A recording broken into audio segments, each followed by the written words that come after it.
আজ যেহেতু সন্ধেবেলায় পাটিসাপটা বানাবো, তার আয়োজন সকাল থেকেই চলছে। সকালবেলায় মা আমাকে একটা নারকেল ভেঙে দিচ্ছে যে একটু কুড়ে নেবে। আর যেহেতু প্রচণ্ড শীত পড়ে গেছে আর শীতের সিজনে যে কোনো পিঠে পুলি খেতে খুব ভালো লাগে, তাই আজকে পাটিসাপটা যেহেতু হবে তারই আয়োজন চলছে। নিয়ে এসো পাপান, কি কলা পাতা নিয়ে আসো, নিয়ে আসো, আমাকে দাও। কি করবো বলো তো এটাতে? দেখতেই পাবে এটা কি করবো, চলো।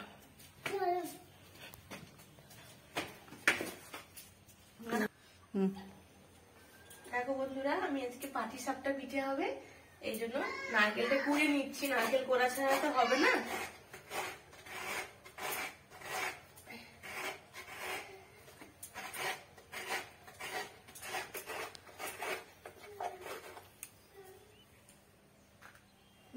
কি সুন্দর করা হয়ে যাচ্ছে, পুরো একটা ভাগ, মানে দুটো ভাগ করে নিয়েছি, দুদিকটাই করে দেবো ভালো করে।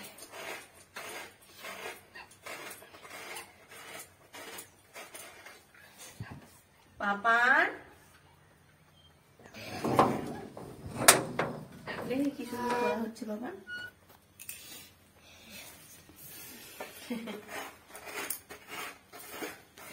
ওর রাগ হয়েছে নাকি গো?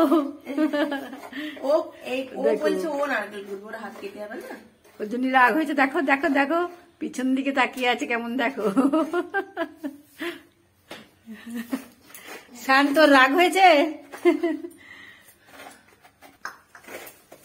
পাপান দেখ কোড়া হয়ে গেল নারকেলটা পুরো। রাগ কমেছে? রাগ কমে গেছে বলছি বলে আবার বেশি করে রাগ করছে।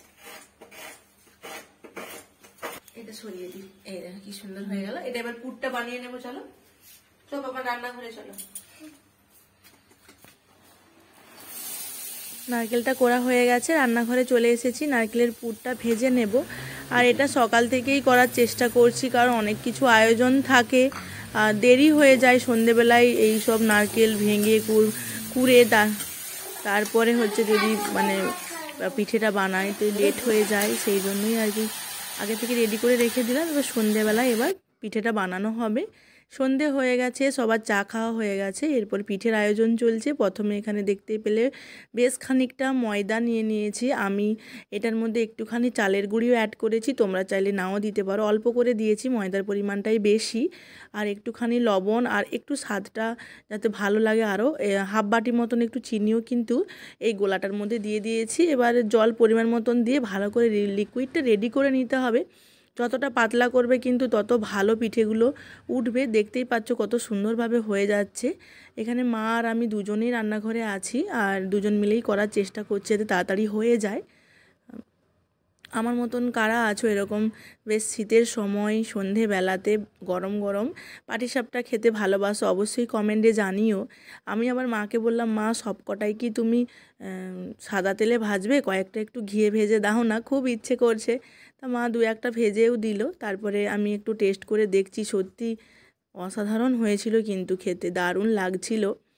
এই শীতের সময় পিঠে না খেলে কিন্তু হয় না। তোমরা কারা কারা এই সিজনে এই পিঠেটা খেয়েছো আমাকে কমেন্টে জানিও, আর আমাদের পিঠেটা কেমন হয়েছে সেটাও কিন্তু বলো বন্ধুরা।